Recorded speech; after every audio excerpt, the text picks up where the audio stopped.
Welcome back to the All Things Sports Podcast. I'm your co-host, Small Town EP. It's been 3 days since Halloween, and as I walk around, a lot of you haven't taken off your masks yet. June, how many clowns did you see in New York this week? Well, there's like 1.7 billion people around on the island, so the number's quite high.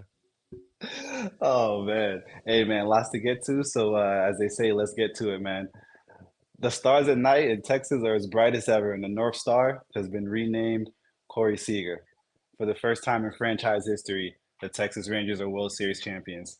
How improbable! Like, if you could use one word to describe the Rangers' pennant run, June, what would that word be and why? I'd go with resilient, and honestly, I apologize. This is fucking phone ringing in the background, but um, I use resiliency. I think that the Rangers' run this year has been up and down. They were strong at one point, then they fell out of contention for a little bit, and it looked like they let the season slip away from them. But with big time players stepping up in big moments, and then trade deadline acquisitions, it kind of just took them exactly where they needed to be. This team didn't lose one game on the road in the whole postseason. Like that's amazing. I mean, I told you that's a championship formula right there. I mean, to not to go, Hmm. what was it, 11-0 on the road, and I mean, shout out to Nate Eovaldi, man, nasty Nate as you call him, 5-0 in the postseason. They won by five in that last game, so I mean, that's if that's not symbolic, I don't know what else is, man. And what do you make of them not needing Adolis or Scherzer really throughout this post? Well, Adolis yes, but Scherzer no. But throughout this postseason, especially at the end of the World Series, what kind of extra what do you think like value that does that add to this pennant run? I mean, it's a lot. There's nothing to discredit here, in this pennant run. This team got it out the mud. They deserved the win. They won in five. Um, I think Adolis going down was alarming for me. I think that was game two, after he hit the walk off. I think game three he got hurt. Sorry. So it was surprising because I didn't know where they would have that spark. Not to say their offense wouldn't, be dangerous or anything of that, but he was the guy that, in the middle of the lineup, you didn't want to pitch to him because you knew what was coming. And you knew that, he can get a game going as early as the first inning. So with him going down, I thought, Diamondbacks had a really strong chance to capitalize on that. The Scherzer thing, he didn't really he was hurt a lot of this season in general, and that pitching staff did a great job with and without him. Special credits to two-time champion Nathan Eovaldi, like you said, uh, and shout to Corey Seager, bro. When you got a guy like Corey Seager on your team can go far. That is a championship pedigree player, two World Series MVPs, all before the age of 30. Come on. And I mean, I'm not gonna lie, I gotta walk a couple things back. One that I said on live on the pod, and one that I said to the group chat. One, I mean, just doubting the Texas Rangers in general. I mean, now I gotta, hindsight is always 2020, I guess, but I mean, I don't know how, in what reality that thought crossed my mind. And the other one was the other day when they announced Adolis and Scherzer out. I said, "Ooh, this kind of makes the series a little interesting." Even after this, atrocious bullpen game that Arizona just Yeah. displayed. I mean, Marcus Simeon. I got to walk those words back too. I was like, "Yo, this boy's batting 197 in the postseason," and he said, "What? All right, say less. I'm gonna come clutch when it matters." And that's exactly what he did. Those home runs that he hit and those runs that he put on base, a big factor in this, in closing out this pennant run. Yeah. Also to that point, Simeon was a guy. I'm gonna stand on what I said. Like when I'm wrong, I'll stand on it, and when I'm right, I'm a stand on it. So like I was right in the sense that I knew this Rangers team had a good team. They were able to make a deep run. I didn't know how far they were gonna go this year. I didn't think they were gonna win the World Series, as we saw. I mean, MLB is stacked with talent, like the Dodgers, teams like the Braves, the Rays. Those guys, all ahead. Even the hype from the Yankees that they get every year was a little more, you would think they would win before a team like Texas, but they put it all together. And I think a key component that we haven't mentioned yet is manager Bruce Bochy. I mean, this is his fourth Hmm. World Series ring, and it's not for no reason. This guy knows how to manage a baseball team. He knows how to put players in their best positions to win. And man, just going back to Game 5 in Arizona, Zach Gallen is pitching the best game of his career. Backs on the wall, and he's going no hitter through 6 innings versus this Texas Rangers team who seemingly hits home run after home run every single game. So it was a valiant effort. You got to give credit, and it's just a little crazy to think that that game got blown out of the water late in the seventh or so, or in the sixth and the seventh. And this was a no hitter in favor of the team that was trying to, continue winning in this World Series. And hey, man, like you said, Corey Seager and Marcus Semien, they clutched up when they needed to. And you got to shout out the Diamondbacks too. Nobody thought this Diamondbacks team was going to make it to the World Series when they got in the playoffs, and a lot of people didn't think they'd make the playoffs even. So credit to them, credit to the guys over there. We're going to see Texas, we're going to see Arizona back in these positions for years to come. Absolutely, absolutely. And Texas outscored Arizona 19-8 in those last three games, and no doubt, like I said earlier, that's a championship formula right there, man. Hey, June, you know, we call you Mr. Heat in five, and through 5 games of the season, the Heat are 1-4, including giving up a 16-point lead in Brooklyn. I know, you stand on a lot, especially it's the Heat culture. What have you seen this year so far this season? I know it's early, but what have you seen that concerns you with this Heat team right now? I just think, mind you, Tyler Hero is scoring damn near 30 a game right now. And that be the issue. When he balling out like that, that means we're not playing our best basketball. And I love to see Tyler ball out and prove his haters wrong. Tyler's one of the best scorers in this league. We know that. Um, but this team doesn't have necessarily like its identity right now. I don't know that guys have found their roles. And it's a different team from last year. We went on a deep postseason run, went to the finals last year with a certain group of guys, and some of those guys, not all of them, but some of them, and some key components are not here now. So, how do you adjust? It's 5 games in. The in-season tournament starts tonight, actually. And we'll see how tournament fare plays out, and if they're gonna like turn it up a notch now that they're playing for something in this regular season tournament. But the offense looks lost right now, and I'll say this: it looks like through 5 games, we wish we had Damian Lillard, and I'll leave it there. It is 5 games, super sample size. I don't even like to critique and analyze and do too much on basketball until at least 15 games, even 20, but 15, you'll know like what kind of team you have out there. 5 games it's not enough. Um, but nonetheless, I'm excited. Heat basketball is back. Mr. Five, Mr. Heat and Five, will be loud and proud all season. There it is. There it is. Hey man, let's move it over to the West Coast. Um, Lakers Clippers gave us another thriller. I know the Clippers were, if I'm not mistaken, they had won the last good amount, if not handful and a half of games against the Lakers. Yeah. And an overtime thriller, the Lakers come back and win it. Hey, but listen, the series has been close in the last couple of years. It used to be a Lakers town.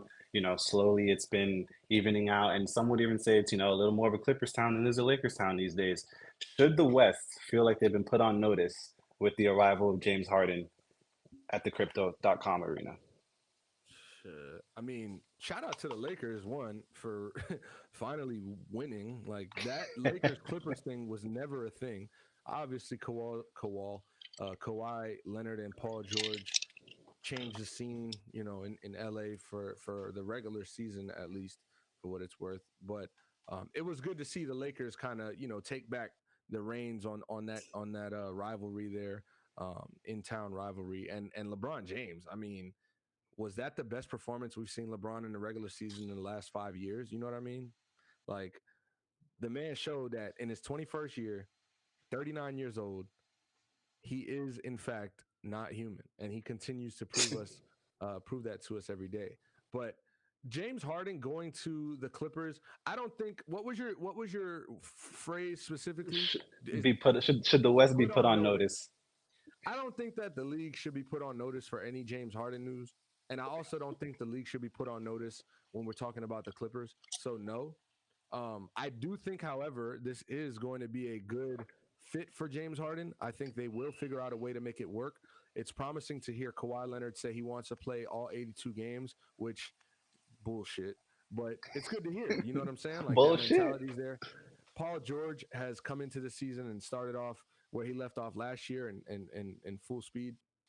But they're going to have a lot of kinks to work out. James Harden is going to take his time to figure out, how guys are going to respect him in the locker room and see what he's allowed to do. He made comments about his prior stop in Philly where he said basically like they had him on a leash, and then further clarified those comments. And that's where we got the quote where, I'm not a system player, I am the system. I'm the system. And Yeah. that's that Jay-Z shit right there. You know what I'm saying? Like, I'm not mad at that. I'm not mad at that one bit, because if you as a all NBA Hall of Fame level multi all-star perennial all-star type of player, are still in your prime, or toward the end of it, you should feel that way.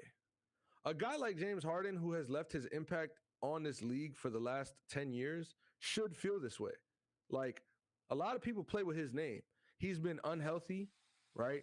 He's dealt with a lot of drama. He barely played when he was with the Nets. Through all that, last year he was with Philly, averaged 26 and 11, snubbed for the All-Star game, and put up All-Star numbers. I don't, like, took his team to the playoffs, lost to Boston in 7. I'm not saying James Harden is the best player in the NBA, top 5 point guard. But what I'm saying is James Harden is still him. He's still a all-star level player in this league and better than a lot of people's favorite player. So it's fun to reach and disrespect and say, oh, Harden, this, that. But listen, James Harden understands basketball, and you're giving him Kawhi Leonard and Paul George to play next to. The Russell Westbrook Facts. thing is going to be the challenge here, but they're former teammates, right? And they have a respect for one another. So I think it's going to work out. I don't say that the league should be put on any type of notice. That let them ball out, let them do their thing, but they'll have to prove it. They'll have to prove it to the West. That West is tough. Oh yeah, it is. It is. And speaking of that West being tough, Kings Warriors still giving us a good show every time they play. Those Kings, they've really in the last couple of years just stepped it up and made a name for themselves again in this strong West Coast. But my question for you has to do with the Golden State Warriors. Draymond Green this week made comments about work not last year not being so fun, and it's like everyone knows what it's like when work's not fun. This year, he sees everyone, hooray, ha ha, everybody's buddy buddy this year, and it seems to be panning out. What do you make of those comments and so far the results of this year? Draymond Green is outspoken. He has a podcast, and rightfully so. I mean, he's an all-star Hall of Fame player. He deserves that right to express himself, and he's always been that person. This isn't something brand new. This isn't something that he kind of just came up, and started being this guy like, this is who Draymond Green is. And frankly, last year was a struggle year and a down year for the Golden State franchise, as we know it in the last 10 years, simply because of locker room drama that spilled into the media and onto the internet. And uh, as you alluded to, like, we all know, when the workplace is an unhealthy environment, you're not going to perform at the highest level. It's tough. They're like, you're not in the mood to do things as hard as you normally would, or this, that, and the third. And the Jordan Poole thing had to be done. They end up getting Chris Paul for Jordan Poole. Facts. Like, that's a win. So when you compare Stephen Curry with Chris Paul in the backcourt, late game scenario, obviously you're losing out on some defense there, but just as far as the offensive mind goes, that's got to be some of the highest IQ ball being played in the league. And you mentioned the Kings, who I'm going to be super excited watching the Kings this year. Sabonis and Fox, Keegan Murray, Harrison Barnes is, solidified himself there and recreated himself. Um, so you got to love it. Coach Brown is doing an amazing job with those guys, but they're still the little brother. They're still not ready. at this point in time. Not like, by the time playoffs come, we knew last year they weren't going to be ready for the playoffs. And they took Stephen Curry and the Warriors to 7 games where Curry had to drop 50 points to win and continue. But they were just missing, some experience. Like you need to lose in the playoffs. You have to go through, ups and downs to write your story. So I think the Kings are almost there, and they by the time this season ends, when we're talking April and March, the Kings can be there, especially if they make a move at the deadline, or we don't know how that's going to go. But right now, as it stands, they're still the little brothers. So shout out to Curry, shout out to Draymond, and shout out to Draymond being happy. I think he's at his best when he's happy. So he's going to be a key component for the Warriors trying to go back to that finals. Hey man, whatever they're doing, it seems to be working. You got Klay Thompson hitting game winners, and you got Chris Paul coming in playing, what is it, 28 minutes, giving you 2 points, but he had 8 assists, 4 rebounds, definitely contributed to the success of that win. Hey, they play tonight. They are 5.5 point favorites at OKC in this NBA in-season tournament. So we'll see what happens tonight as well, you know. We'll take it Five and back a to the half, East. real quick. 5.5 though is close because I would take that bet if it were a regular season game, like a regular season game. But this is a in season tournament. I think that the intensity is going to be up for these games. Oklahoma City is a competitive team, um, and I wouldn't just play with my money with 5.5. That's a little too close. So that was just a thought. No, you good. Yeah. So, hey, 6 hours east, real quick. The Knicks. We love to hate them, love to love them. We love to talk about them. The New York Knicks. The Julius Randle saga continues. And I got a question for you, and I have another question for you after that has to do with this NBA in-season tournament and the Knicks themselves. But should Knicks fans be criticizing Julius Randle so early on into the season? I mean, I know he had a 6 point performance, but like we said, we're 5 games in. I mean, look, Julius Randle and the Knicks fans are always going to like have some sort of rift between them. I don't think that it's fair to just bash Julius Randle. This guy is one of the reasons you guys are, a top team in the East, and he is a reason that you guys made it as far as you did last year. But to that same point, he is also the reason that you guys couldn't advance in the first round. Um, and he is the reason that they're getting off to this slow start right now. Shout out to Sean. He was on Ian Begley's SNY show yesterday, and they asked him a similar question about Julius Randle and his effort. And he's saying, like, look, everybody can shoot 28% for a week stretch or whatever the case is. You struggle at the free throw line for a week or two. That's fine. Basketball is up and down. You're never going to be perfect. But when it's effort that we're concerned about, when it's, not giving your 100% each play, that's when fans are going to, look at you a little sideways, especially if you're not shooting or balling out up to par. You know what I'm saying? So I haven't sat and watched Knicks games this season. I caught some of the Boston game. Um, I think this is at this point of his career who Julius Randle is. So love him or hate him, this is what you get. And if love him or hate him or trade him, really. Hey, that's what it is. They are, if I'm not mistaken, 5.5 point underdogs in Milwaukee tonight for this first game of the NBA in-season tournament. So we'll see what happens there. Let's switch over to college football. New number one is Hate Week. Let's talk about it, June, man. FSU preview. What do you got for me? What are you thinking? Well, we actually got so we got uh NC State Wolfpack this week. So we're gonna hold off on Hate Week. I was trying not to hold off on Hate Week. For those who listened our last episode, I was trying to get my hate off on them Seminoles quick, and I don't mind a 2 week hate week period, but we do got to focus on what's in front of us. It's NC State, and this is a game that we got to win. There's no question.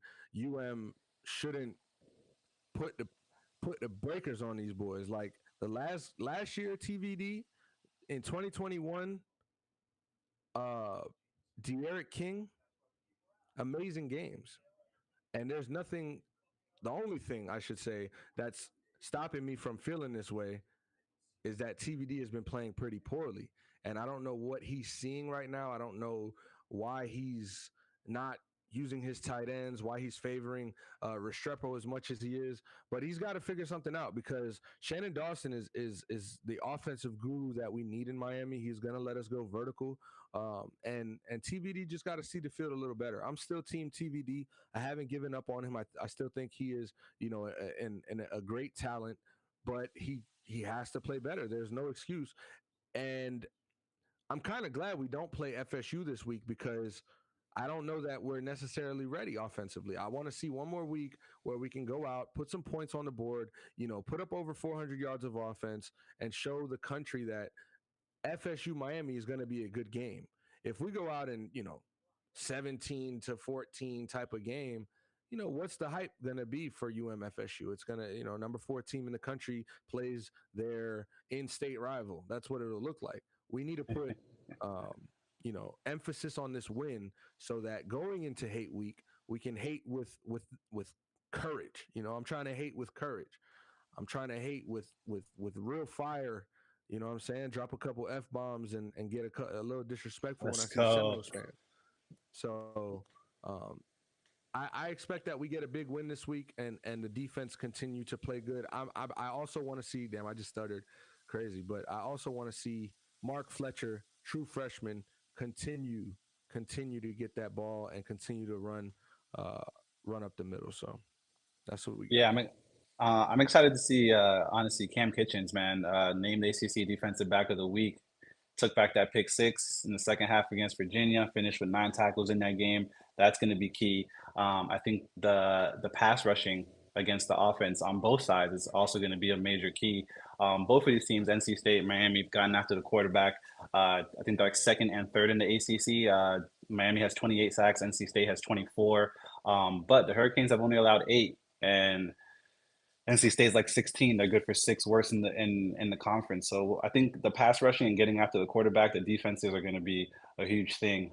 We've won the last 4 against them, and the last time that NC State beat us at home was in 2008. So I think we'll stand on business. We'll keep it going. We'll keep it moving, and hate week will be so much better. Hopefully, Florida State loses this week, and then we can beat them, be both be 8-2, and As much as I want them to lose, bro, it's like I want that first loss to come against Miami, bro. Like Miami mm, going to Doak Campbell and just really shut them up. Like I mean, it's nothing better at this time of year than a victory over FSU. Ain't shit going on. You know what I'm saying? Football, we're at the halfway point of the NFL season. Basketball just started. Baseball, if your team ain't in the World Series, you ain't really worried about it. But if FSU can lose to Miami in October or November, bruh, that's just gonna make holiday season that much more better. You get to talk that shit, for the rest of the year, and until we play again, we probably won't play them next year. So like,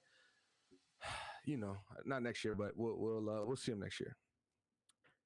there it is. Hey man, we got a new number one in the rankings, in the playoff rankings. There's been a lot of hearsay, say, a lot of obviously reporting and journalism being done on the new rankings. What are you making? What are you making of it? We got a new number one, Ohio State. Yeah, Georgia went down, and I think Ohio State went up because of their schedule. Like they beat Notre Dame, they beat Penn State. They got some key wins there, and Georgia still went. They haven't lost yet, but schedule isn't too tough. The SEC isn't even as strong this year. They beat a Florida team last week. That game used to be fun, but Florida hasn't been the same since for the last 5 or 6 years. Um, I'm I like how they have Oregon and Washington at that 5-6. Um, and I'll be interested to see if Washington can sneak their way into the top 4. I don't know the schedule for Michigan and how that looks going for the rest of the season if they play Penn State or not. But I expect Michigan to fall out of there, and that's a little bit of hate. I don't know why. It's just because they're the fake but um, I do think Michigan falls out, and then I'll be interested to see like if Washington can jump in there, or if Oregon with as great as Bo Nix has been playing, and Bo Nix get his chance, to play for a college football playoff. But Georgia is probably happy that they went down. They can play the number 4 team. You know, they don't have to play the number uh 3 team, or they can play the number 3 team, not the. You Hmm. know what? That makes no sense. Never mind. The fuck I'm talking Oh about. my God. Hey, I got a question for you because you mentioned University of Hey, Michigan, and yeah, Penn State, Michigan, November 11th. Shout out to Peter. Shout out to everybody that's in the little Instagram live. But yeah, he said Michigan, Penn State, November 11th. So next week, not this Saturday, but next Saturday, we're good gonna get. looks. That's rivalry week. We're gonna get FSU, Miami. We'll have Penn State, Michigan. Go ahead, bro. There it is. Now you're good. And speaking of Michigan, there's a lot going on, a lot bubbling over there, and we haven't actually spoken about this. I want the viewers to know that this is a live reaction and a live answer that June's really about to give me. Um, the sign stealing scandal in Michigan right now, man. Do you think that it should be one affecting their ranking?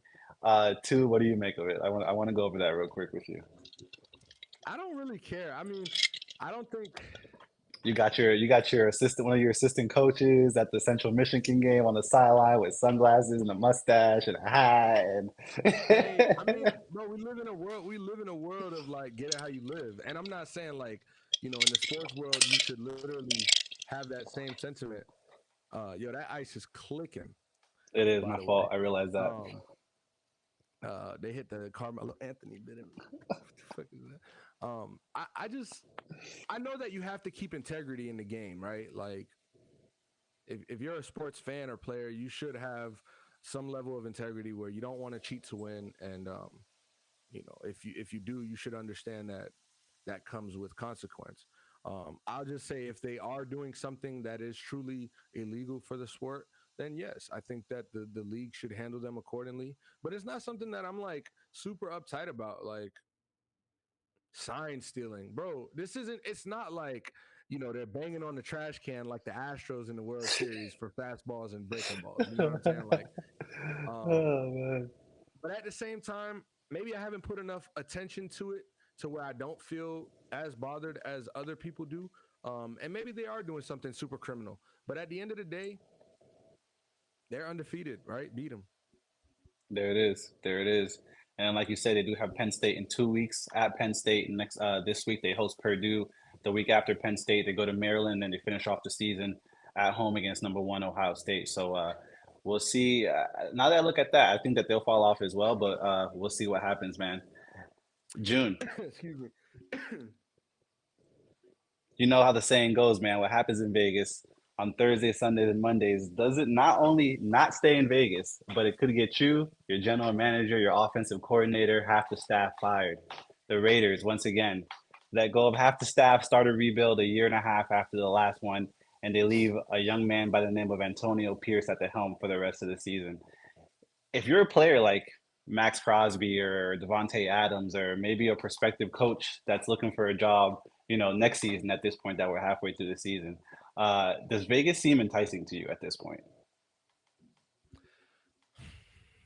Real quick, bro, I'm not gonna lie. They got rid of everybody over there except Devontae Adams. I don't get it, and I don't understand at this point why they want to keep Devontae Adams, knowing his value, knowing his worth, and what they can get back draft compensation wise for him. It doesn't make sense. Even a guy like Crosby. I mean, you would love to keep a guy like Crosby on your team. You don't want to like deflate the whole organization. I understand that. But Devontae Adams has no business still putting on silver and black. He's tried. He came because of Derek Carr. He wanted to be a Raider, still wants to be a Raider, and I respect what he said. Um, as far as he's like, listen, I want to work this out. It's like I want to be here, so I'm going to keep trying different things to see what will work. Um, but I don't see a world where Devontae Adams has a successful career in Vegas. Like, we're Mm, watching this talent, one of the best wide receivers the NFL has ever seen, get dwindled away because he has to play with guys like uh, Jimmy Garoppolo, Buddy that's starting this. I don't even know Buddy's name that's starting this week. I already forgot because who the fuck is he? Last year they had the guy from Auburn, number 4, and they put them all in number 4, like Derek Carr's number. I don't understand. So it's pretty sad. And I know I kind of didn't really answer your question because I just you're wanted to good. get that shit off about Devontae Adams. What were you asking me again? My fault. I said that if you're, a star player, an all-star perennial player, or again, even like a coach that, maybe you're a positions coach somewhere else right now, and you're like, yo, I want to go for a head coaching job next year, knowing that, Antonio Pierce might not be there after this season is over. He's just, I mean, hopefully not. I always hope a black man gets a job, But you probably know that this is an interim head coach, as it's titled right now, and you're looking for a job. If you're a star player, if you're a prospective coach, does Vegas look interesting to you, look enticing to you? Would you want to go play, or would you want to go coach and be on the staff in Vegas? I mean, absolutely. At the end of the day, first of all, there's 32 of these jobs in the world, and you have to remember that it could be the Cleveland Browns. If you get offered a starting head coaching position, or not starting, but a head coaching position for an NFL franchise, you have to jump at the opportunity if that's truly what you want to do. Now, just to kind of get specific with Vegas, I mean, it's Vegas. Two, it's the Raiders. This is one of the more storied franchises in NFL history. And whoever it is that does get hired next, if this thing goes well with Antonio Pierce, I hope he gets his fair share in his interview during the offseason because that'll be a great story. But as a guy that has head coaching experience or whoever the Raiders are looking for, you have to take this, as an honorable thing, and you have to put it on your shoulders to want to bring back glory to the Raiders. Right? This is a smash mouth, historically known football team for toughness, for grit, for winning. Right? Why wouldn't you want to have that responsibility? It'll be stressful as hell. But did we think Josh McDaniels was the guy for the job? No, No, no, not at all. absolutely not. Um, so and to what was also refreshing is to see that Mark Davis, your owner, was like, "Yo, I'm gonna sign a $45 million check so you can get the fuck out of my office." When he tells a head coach that, and then he shows like, "Yo, the GM can go too." There truly wants to be changes made. You know what I'm saying? The changes are to be made, and as a head coaching candidate, you have to feel like, all right, well, I think Mark Davis is going to do right by me, and he'll try to get the guys in the building that are going to help me turn this around. It doesn't feel like a Cleveland Brown situation with Hugh Jackson or one of these situations where it's just like we're going to hire you, but you don't have all the say, and you got to also watch out for this and that. Um, so yeah, I think taking a Raiders job will be the opportunity of a lifetime. Hey man, Antonio Pierce won a Super Bowl with the Giants this week. He hosts the Giants, and they are 2-point favorites. The Raiders are 2-point favorites at home versus the New York Giants. Uh, Whoa, whoa, whoa! Look at them now. The Pittsburgh Steelers are number two in the division after winning last night, 20-16 against, one of our favorite teams to talk about, the Tennessee The Titans. frauds, the frauds. Real quick though, on that Antonio Pierce facing the Giants in his first game as a head coach, which is Yeah. very interesting. Obviously, we know he won a Super Bowl with the Giants. If not two, I'm not sure if he was part of both of those teams, but um, put your money on the Raiders because Tommy DeVito starting at quarterback for the Giants. If Tyrod Taylor isn't able to make it on Sunday, they're not even going to throw the ball but 11 times, right? And there's no way in hell you're going to tell me Saquon Barkley is going to win that game uh, versus the Raiders. They didn't do it versus the Jets, and I don't think they'll be able to do it again. If Tyrod Taylor does play, don't take my word. You probably want to go parlay with the Giants, but Just to clarify, Antonio Pierce has one Super Bowl championship as a player that was the first against, one, 2011, right? not 2007. 2008, but yeah, Yeah, oh 8. 2007 season. Um, Yeah, back to the Pittsburgh Steelers being 5-3, second in the division. When start the season, it looked kind of very grim. It didn't look really like a Mike Tomlin led team. Um, did you ever count them out, June? This season, Yeah, yeah, of course. I mean, Kenny Pickett started to see like he's so up and down, hot and cold, and the hot is only but for so long. So like to watch Kenny Pickett week in and week out, you're like, I don't know that this team really is promising, has playoff uh aspirations or whatever. But right now they're sitting fifth in the AFC, right? They won last night at home. That was their 18th win That was their listen to this stat, bro. Since 2019, that was their 18th win after losing in the fourth quarter. And that's Wow. coaching, bro. That's Mike Tomlin. You know what I'm saying? That's a guy who's gonna get at least half of the wins of the season. So am I surprised how Pittsburgh's doing? I mean, I'm not necessarily surprised how they're doing because I do expect them to be uh, a competitive team. It's Mike Tomlin coach. They have a good defense. TJ Watt, defensive player of the year over there. They just need to figure it out at the quarterback position. And then the Najee Harris thing is crazy that he didn't pan out. You know what I'm saying? But um, I, when it's all said and done, do I believe the Steelers are going to be super contenders, real contenders? I don't. Um, they're not even the second best team in their division. So Hey man, according to the stats, they are. They're 5-3, just behind the Baltimore Ravens, who they already beat. Joe Burrow just got healthy. Let's let that. And we're gonna watch Joe Burrow play against Josh Allen this weekend and that Bills defense, and it's going to be a real good test to see where the Bengals are truly at versus a conference opponent who they might see later in January. Hey man, you know what? I love it. I love the segue. Let's talk about it. Buffalo and Cincinnati this week. What does Cincinnati need to do to have a repeat performance of the playoffs last year? Throw the ball to Jamar Chase. It's just that simple. He's 7'11. He calls himself 7'11. He bought the chain. You showed me. And he's always open. And it's true. Look what he did last week. Look what he did versus Arizona. What he did last week. I forgot who they played last week. But man, Jamar Chase is just on a tear right now. And he's clearly the am I crazy? Okay, second best wide receiver in the AFC. Respect to Tyreek Hill. Second best wide receiver in the AFC. Um, and he's been balling all year. So I think that if they can find him and Joe Burrow can continue to just play that healthy football that he's shown in the last 2 weeks, they'll be just fine. Josh Allen, don't get it twisted. As much of a turnover machine he is, and as up and down as he can be, he's still an MVP type player. He's one of the best quarterbacks in the league, and it's not going to be an easy feat going in. This was the game last year that the unfortunate Damar Hamlin situation happened on. Yeah. Was that Sunday night or Monday night? Was that Monday Night Football or what? Oh, I don't recall. I'm not gonna lie. I thought it I was don't know. It was a prime time game. I think it was Monday night, but for sure prime time. I think it was Monday night. they, they canceled the did they canceled the game?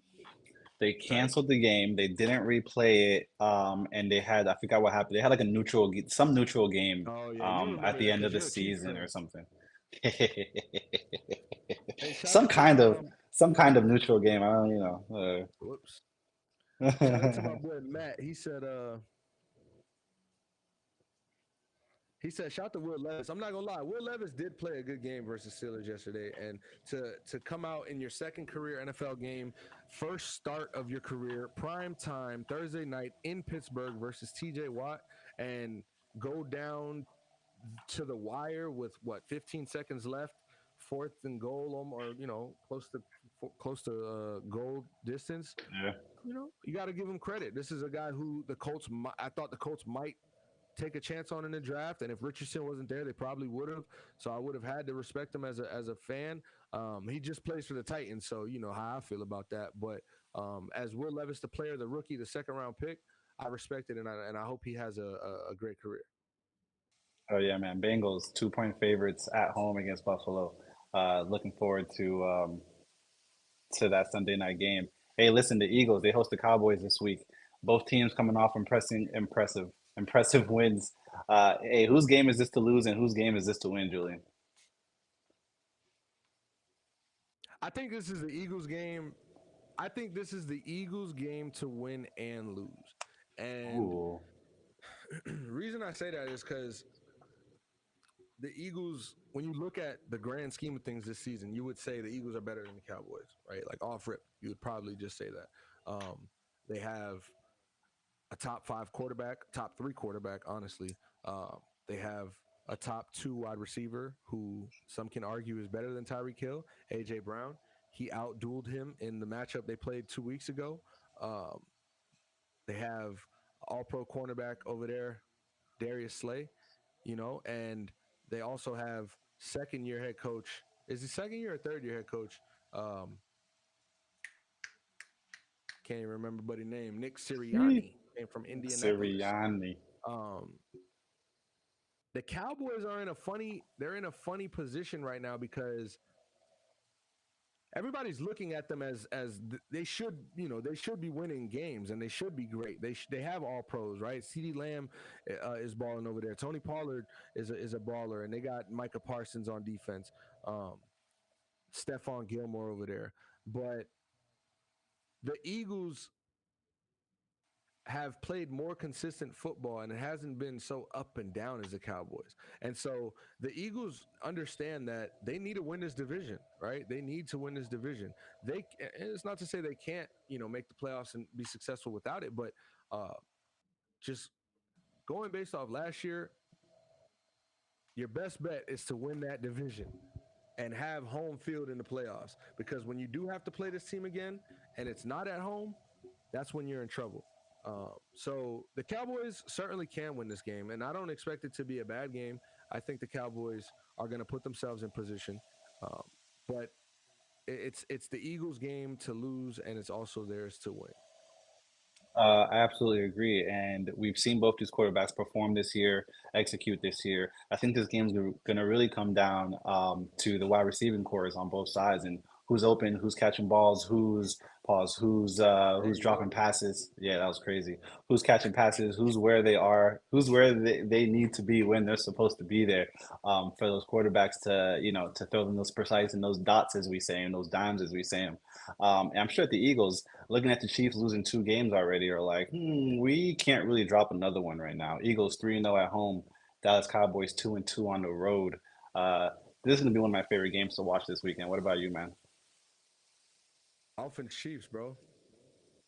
Dolphins Chiefs. Well, who else cares about any other game? It's Dolphins Chiefs week. They're live from Frankfurt, Germany. You're gonna be hungover from Saturday night, waking up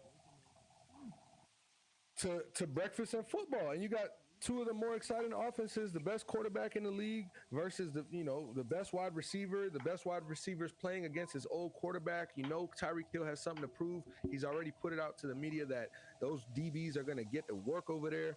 Um, this is shaping out to be, if not game of the year, right? And right here, game of the year. And for the NFL to expand internationally and do their thing in London, do their thing in Mexico, and now in Germany.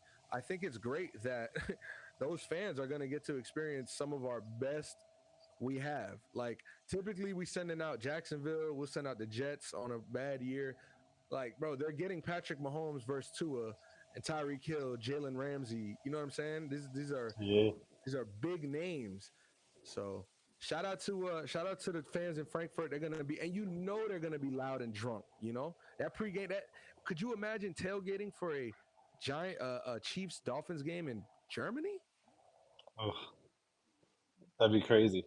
And here there's a big German fan base that loves the Chiefs apparently, which is why they do it. I don't say why they're doing it in Germany, but you know, we'll see if that plays in Kansas City's favor. I believe they are the home team in this game, the Chiefs. Yeah, they're 1.5 favorites right now. So obviously this is on neutral territory. Vegas says 3 points is no better than home field advantage. So I think you're right. I think this could end up being game of the year. I wanted to ask you, I'll answer it before you do. I do think that the Chiefs are in more trouble if they lose this game, and I say that because of the remaining schedule that each of these teams have. Dolphins schedule, I don't want to call it a cakewalk, but it looks very pleasant. It looks like a nice, November 3rd walk in the afternoon in South Florida, 80 degrees, very breezy. You know what I mean? Um, the Chiefs have to come off of this bye week after this game, a bye week, and then we have a Super Bowl rematch of last year against Philadelphia, and some other not so easy games. Off the top of my head, I can remember that we have to play the Bengals as well later on this season at home. The Bills, of course, another rematch that we might as well just move to the same division. I'm sure that they wouldn't want that, but we're playing them every year at this point. So we have to play the Bills. We got to play Cincinnati. It's not as easy of a schedule as Miami has left, and I think that if the Chiefs do drop this game, and you know me, I'm trying to be a more, proud fan, but I think the realistic side of me, this is going to be a good game. It's going to be a close game. I know that Miami flew on Monday, the Chiefs flew on Thursday, so there's that narrative again. The teams that Yeah, typically are yeah, yeah. traveling Travel. Who later, travels better? yeah, who travels early on in the week are winning these games. And we saw Jacksonville stay in London and execute the way they needed to execute. Yeah. So I'm excited for this game. Like you said, Tyreek's return against Miami. He says that he's looking forward to this. He is looking at it as a bit of a revenge game. So this is going to be very interesting to see how this Chiefs defense prepares for this superstar, for this, I don't even know what to call him, a machine, really, that is Tyreek Hill, man. I mean, shit. If anybody should know Tyreek Hill and his tendencies the most, it should be Kansas City, right? That's true. That's true. That's What true. I'll That's say true. though, we got a Dolphins fan in the chat. I want to shout out to my boy Matt. I got a chance to link up with him, uh, and I got a chance to link up with him and watch the Dolphins Eagles game. He said 31-17 Dolphins over the Chiefs. So I'm just letting you know that. Obviously, Sheesh. EP here is a Chiefs fan of the podcast. I think the Dolphins. I think the Dolphins find a way to lose this game. I'm not gonna lie because their record shows they don't play great against teams with winning records, right? So we're gonna find out a lot about that Dolphins team. And another thing, you mentioned that the Chiefs have a tough schedule. You guys have the Broncos on that schedule again, right? We do. We absolutely Yeah, do. watch out. Yeah, I'm looking forward for that one too. I'm not gonna, it's gonna be a good one as well. So I don't have too much EPL this week. Newcastle playing Arsenal. I'm looking at Newcastle as a potential underdog this week. What else do you have? I had some. I had to write down these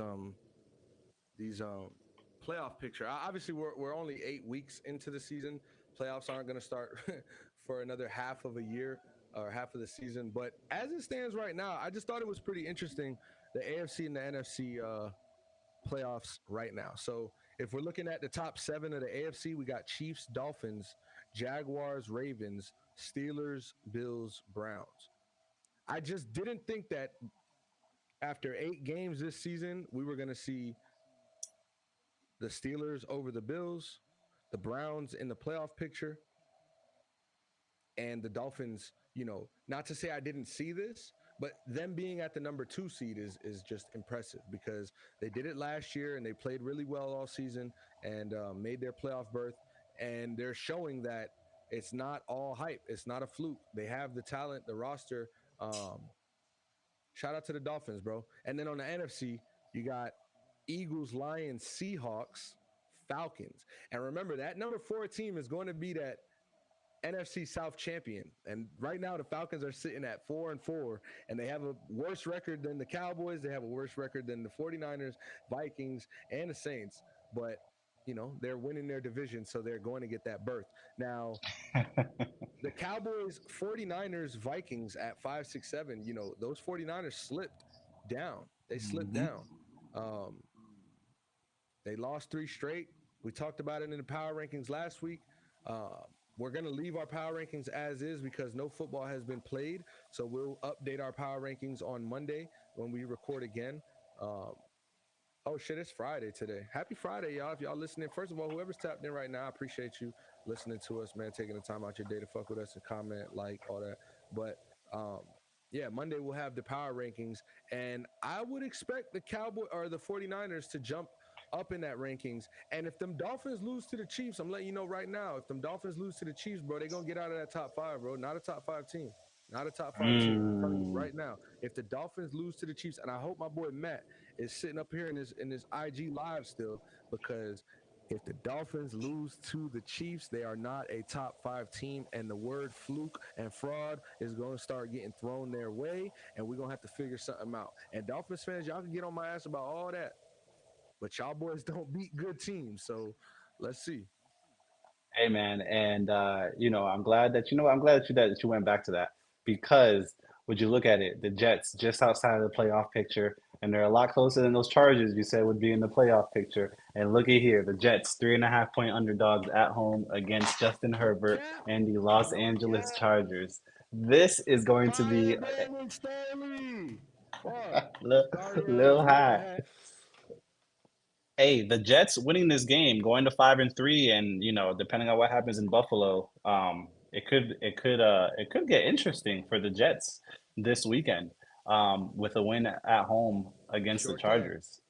Sure So can. we will stay tuned to that. You had Aaron Rodgers on Pat McAfee this weekend, praising a lot of receivers, giving apparently he spoke to Kirk Cousins with his Achilles tear as well. Very good episode. But you have Aaron Rodgers sounding and speaking like, "Hey man, you could possibly see me. I know. I hope that Kevin's watching this, but I heard the man speak, and it does sound promising." That's funny. Oh man. But no, like I was saying, I don't have much EPL this weekend. Big game, Newcastle versus Arsenal. A lot of people are looking at Newcastle to upset Arsenal this week. Um, that's pretty much all I got for EPL this week. Say Also, less, Brody. really quick, Mm. damn, I hate to end the show like this, so I hope you got something positive to say after this, but definitely a huge rest in peace to that boy Bob Knight, um, and his passing. Well, legend, GOAT, one of greatest of all time, a savant. Um, RIP, respects to him, man. One of the earliest memories I have of college basketball is some good memories of him coaching at He Texas throwing the A&M. chair, man. He throwing the chair, man. That is a legend right there, man. Rest in peace, Bob Knight. I don't have much of anything else. I do want to shout out though. I got a shout out to my girl Adrian, man. Shout out to Adrian. That's my sister right there. It's her birthday. Um, Yesterday was her birthday, but we're going to be celebrating her birthday all weekend, starting with dinner tonight. So I'm super excited and thankful for her as a friend. So shout out to Adrian. And as always, follow us on Twitter, ATS Pod, Instagram, ATS Pod Official.